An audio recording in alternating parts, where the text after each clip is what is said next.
गुजरात की champion triathlete और विश्व स्तर पर देश का मान बढ़ाने वाली प्रगन्या मोहन राष्ट्रीय खेलों में भी चैंपियन बनकर सामने आई।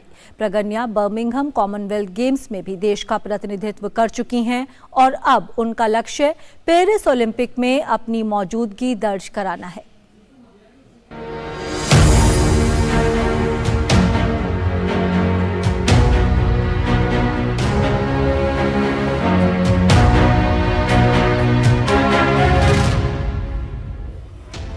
साहस, हिम्मत और हर कीमत पर अपने लक्ष्य को हासिल करने का दूसरा नाम गुजरात की ट्रायथलीट प्रज्ञा मोहन है, जिन्होंने बेहद कम समय में ट्रायथलन में अपने नाम का तहलका मचा दिया। प्रज्ञा का रुतबा राष्ट्रीय खेलों में भी दिखाई दिया, जहां उन्होंने प्रतियोगिता का स्वर्ण पदक अपने नाम किया।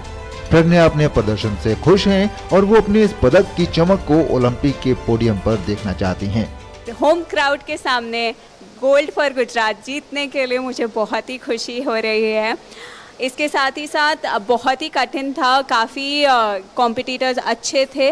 मैं स्विमिंग में थर्ड निकली, फिर साइकिलिंग में मैंने अपनी लीड बनाई और फिर रनिंग में मैंने ख़त्म किया बहुत ही अच्छे मार्जिन से। मैं ऑलमोस्ट 6 मिनट आगे थी मेरी सेकंड कॉम्पिटिटर से 1 घंटे के रेस में, तो वो बहुत ही अच्छा है। इससे मतलब पता चलता है कि मैं कितनी स्ट्रॉन्ग हूँ। तो एक बहुत ही अच्छा था buildup to the national games, और इसके बाद आगे मैं ओलंपिक्स 2024 की तैयारी कर रही हूँ। ट्रायथलन के खेल में एथलीट को तैराकी, दौड़ और फिर साइकिलिंग में हिस्सा लेकर सबसे तेज फिनिश टाइमिंग के साथ सामने आना होता है। प्रज्ञा के पिता प्रताप मोहन, जो कि उनके कोच भी हैं, इस एथलीट के यहाँ तक पहुँचने के संघर्ष को बताना नहीं भूलते। जिस समय प्रज्ञा ने ट्रायथलन करने का डिसीजन लिया, उसके पहले वो स्विमिंग रनिंग करती थी, उसके कोचेस थे और उनके साथ करती थी। जब ट्रायथलन की बात आई और उसने चालू कर दिया, तब हमको सडनली रियलाइज़ हुआ कि ट्रायथलन के तो कोई कोचेस अहमदाबाद में तो थे ही नहीं, लेकिन इंडिया में भी हार्डली थे।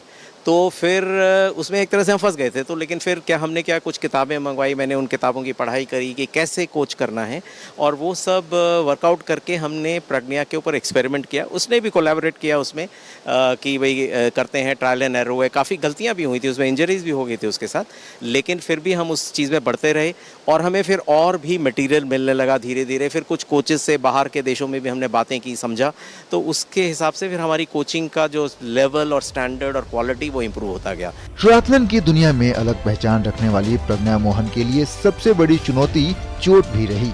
साइकिलिंग के दौरान कई बार उन्हें दुर्घटना का सामना करना पड़ा, लेकिन ये कभी उनके हौसले को पस्त नहीं कर सका।